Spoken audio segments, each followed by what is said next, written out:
It's as close as you could get to the original. There's a lot of copies that are carved by other artists who do the best that they can to copy the Pietà. In this work, it's derived from a mold of the original, so that every fold, every detail is as close as possible to the original, and so the fidelity is almost perfect. And so, as you can see in the face of Mary, if you were looking at a photograph of the original Pietà, it's perfectly this.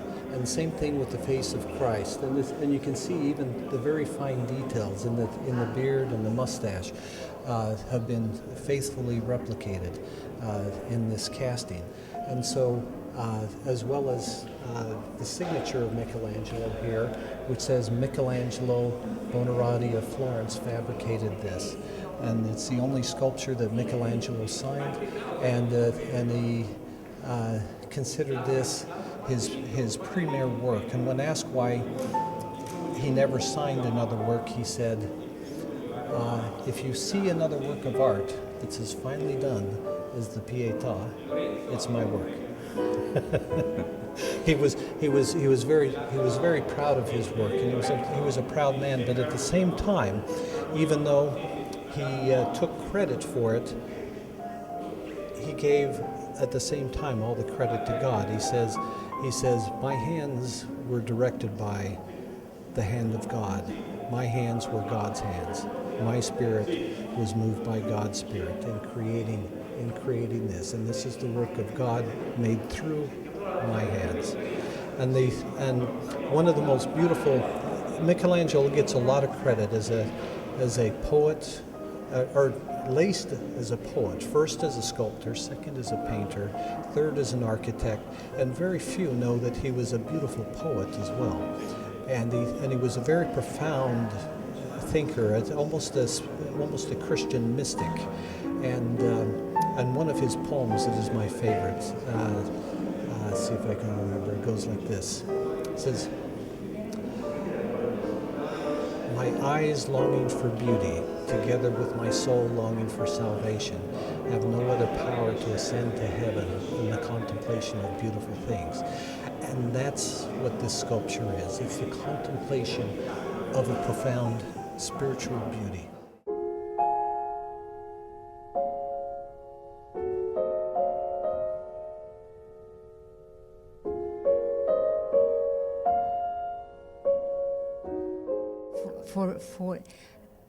To me, Michelangelo really wanted to represent the love, the forgiveness, the inspiration. And for me, when I create my art, I like to create art that is that gives you the sensation of harmony, peace. It's not the kind of art that you will think, oh, this is a very strong scene. No, I like art that is either peaceful or very, very powerful, in the sense that is very gives you harmony. And the link that I could find, if that's the question, is that Michelangelo always did an amazing art that was very inspirational and peaceful. And my art is in a certain way, in my version, of course, the same. Always looking for something harmonious and to make people feel with harmony. Many thanks. Thank you so much.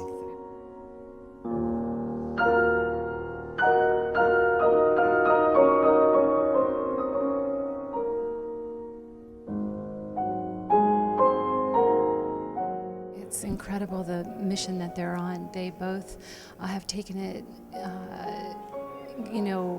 very seriously and spread the word of Michelangelo. It's a very important mission to the entire world. Michelangelo's mold was used to cast this magnificent piece. It's Michelangelo's most important piece. They realized that. They realized that the people of the world haven't gotten to see it. Claudia's imagination, I think, is a spirit of God. She's really taken it into consideration in her work, the whole spiritual aspect. And I think she identifies greatly with the works that Michelangelo did, and so does David.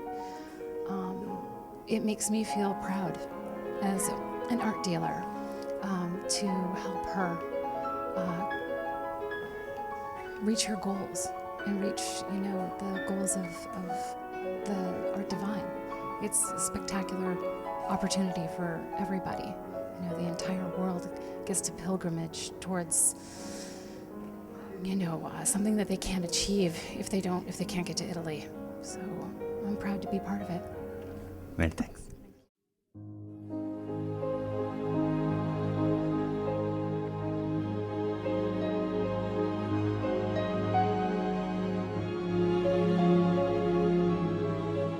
Yes, Claudia has a nice connection to the classics. She doesn't do classical art, but the motion behind the classical art was to create symbolism, to invite you to contemplate the divine, to enhance the spirit, to create beauty, and that's also what moves Claudia. And in terms of the contemporary art world, as anybody who studies the subject, there's very few artists who are classically trained, who have a mastery over the subject. It's more guided by either celebrity, if the artist is famous, who's collecting the artist, and if they're doing something that's never been done before. It's originality of thinking, is celebrated. And so Claudia does original things. Her paintings are instantly recognizable as her work, and in the movement that she's created, and that people in Mexico, many artists follow her style in Mexico. But what's unique that I think about Claudia, or not at least, she's mastered many different subjects. She's mastered painting in oils. She's mastered bronze. She's mastered ceramics. She's mastered mosaic, and so she. Yes. So she's done, and she sculpts in wood, and so she's a sculptor, a painter, a jewelry designer, a clothing designer, a professional dancer, mosaic. So she's very much a Renaissance woman. She's talented in every area of the arts, and that's what makes her special.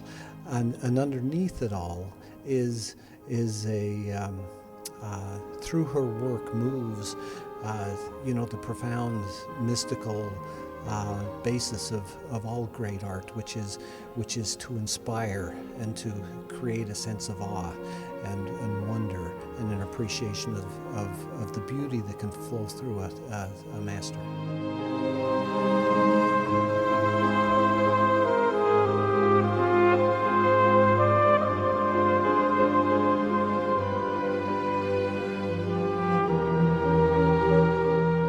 In the art world, you have the opportunity to come as close as there is to the state of God consciousness, because you're creating something out of nothing. You're taking the tools of the artist, and you're taking them, and you're creating something new with them out of nothing. And so it's the aesthetic frequency of a fine artist, when inspired by the divine, or by the profound history of the great artists of history, is something that is it's a very noble pursuit, and it's something that more people ought to do, because it allows you to transcend the troubles that we all have in life, and move into the realm of pure creation, and it's a beautiful thing, and that's what attracted me to Claudia as an artist when we first met, and that's what attracted me to her as a person, and one of the key reasons why I asked her to marry me was because she was so dedicated towards creating beauty and inspiration.